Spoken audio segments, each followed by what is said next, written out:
Devocional Vendimia para este 5 de junio. La provisión que nace de la hospitalidad. Aconteció también que un día pasaba Eliseo por Sunem, y había allí una mujer importante que le invitaba insistentemente a que comiese, y cuando pasaba por allí, venía a la casa de ella a comer. Y ella dijo a su marido: «He aquí ahora, yo entiendo que este que de continuo pasa por nuestra casa es varón santo de Dios. Hagamos ahora una pequeña cámara de paredes y pongamos en ella cama, mesa, silla y candelero, para que cuando viniere a nosotros se quede en ella». Y aconteció que un día vino por allí y se quedó en aquella cámara y durmió en ella. Y él le dijo: «A este tiempo, el año que viene, abrazarás un hijo». Y ella dijo: «No, señor mío, varón de Dios, no hagas burla de tu sierva». Mas la mujer concibió y dio a luz un hijo el año siguiente, en el tiempo que Eliseo le había dicho. Segunda Reyes 4, del 8 al 17. Imagina a un tejedor que vive en un valle árido y polvoriento, un lugar donde las caravanas de comerciantes rara vez se detienen, porque la tierra parece no tener nada que ofrecer. El tejedor y su esposa comparten una humilde casa a la ladera del camino. Aunque sus propios armarios están casi vacíos y sus hilos son escasos, la pareja tiene una costumbre singular. Cada vez que ven a un viajero cansado cruzar el desierto bajo el sol abrasador, salen a su encuentro, le ofrecen agua fresca de su propio pozo y lo invitan a descansar bajo la sombra de su porche. Un día, un anciano peregrino que transportaba rollos de pergaminos antiguos pasa frente a su puerta, arrastrando los pies por el cansancio. Al verlo, la esposa le dice a su marido: «Este hombre lleva la fatiga del mundo en sus hombros. Preparemos una pequeña cámara de paredes en el piso de arriba, pongamos una cama firme, una mesa de madera y una lámpara para que pueda estudiar y descansar cada vez que su ruta lo traiga por aquí».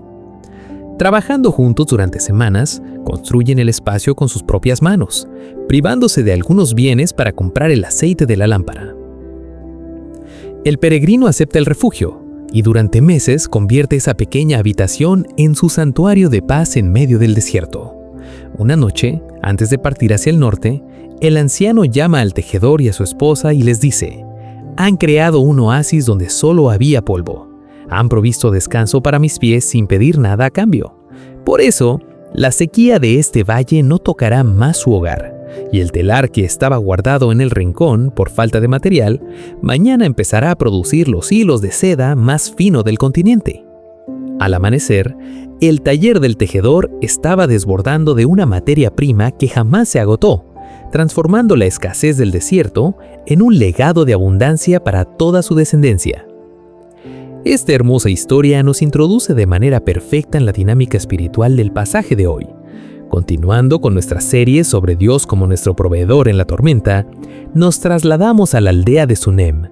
Aquí encontramos a una mujer descrita por las Escrituras como importante, una posición que alude a su respeto social, pero cuyo corazón albergaba una tormenta silenciosa y dolorosa, el anhelo insatisfecho de la maternidad en un hogar donde su esposo ya era anciano. A pesar de su dolor privado, ella no se encerró en el egoísmo ni en la amargura. Al contrario, abrió las puertas de su casa para hospedar al profeta Eliseo, demostrando una generosidad persistente e intencional. La tsunamita y su esposo no se limitaron a ofrecerle una comida rápida de paso. Ellos diseñaron y construyeron un espacio exclusivo para el hombre de Dios. «Hagamos ahora una pequeña cámara de paredes», propuso ella. Detrás de esa construcción material se esconde un principio poderoso sobre la provisión divina. Antes de recibir el milagro que tanto anhelamos en nuestra tormenta, debemos aprender a construirle un lugar de honor a Dios en nuestra rutina diaria. Aquella habitación tenía 4 elementos específicos: una cama para el descanso, una mesa de estudio, una silla para la meditación y un candelero para la iluminación. Al proveerle un descanso al siervo del Señor, esta familia estaba, sin saberlo, preparando el terreno para la mayor provisión que su propio hogar necesitaba. Muchas veces pasamos por tormentas de escasez afectiva, familiar o financiera, y cometemos el error de exigirle a Dios una respuesta inmediata mientras mantenemos las puertas de nuestra vida cerradas a su presencia. La provisión más grande de Dios en medio de la crisis no siempre se manifiesta en forma de recursos económicos caídos del cielo, sino en forma de una paz y de una restauración que transforma nuestra realidad desde adentro. Cuando decides bendecir a otros, cuando inviertes tu tiempo, tus fuerzas o tus recursos para edificar el bienestar de quienes te rodean, estás abriendo una ventana espiritual para que el cielo responda a tus necesidades más profundas. La generosidad en tiempos de dificultad es la mayor evidencia de una fe que no depende de las circunstancias visibles. El desenlace de esta historia es profundamente conmovedor. Eliseo, abrumado por las atenciones de la mujer, desea retribuir su bondad. Al descubrir la carencia secreta de ese hogar, el profeta pronuncia una palabra de parte de Dios que desafiaba toda lógica humana y biológica.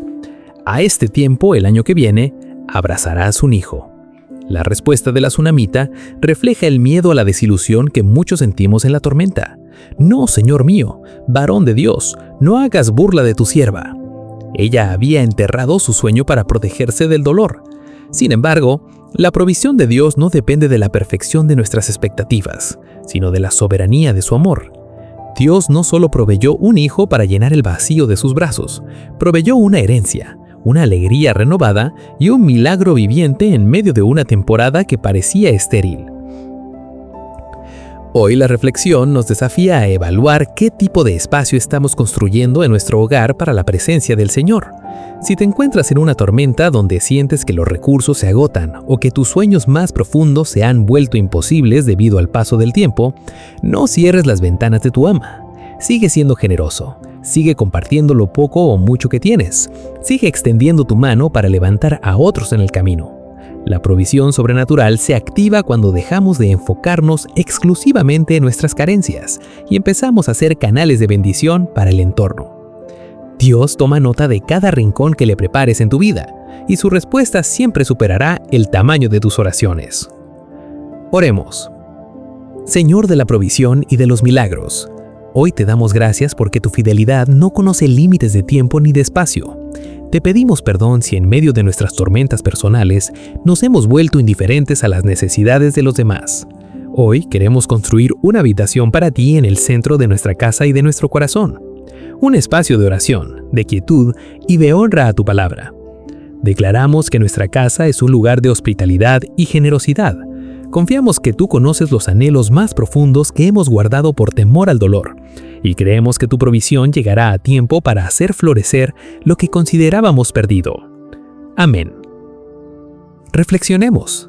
La verdadera abundancia en la tormenta no se mide por la cantidad de bienes que logramos retener en nuestros almacenes, sino por el tamaño del espacio que estamos dispuestos a construir para hospedar la fidelidad de Dios en nuestra vida.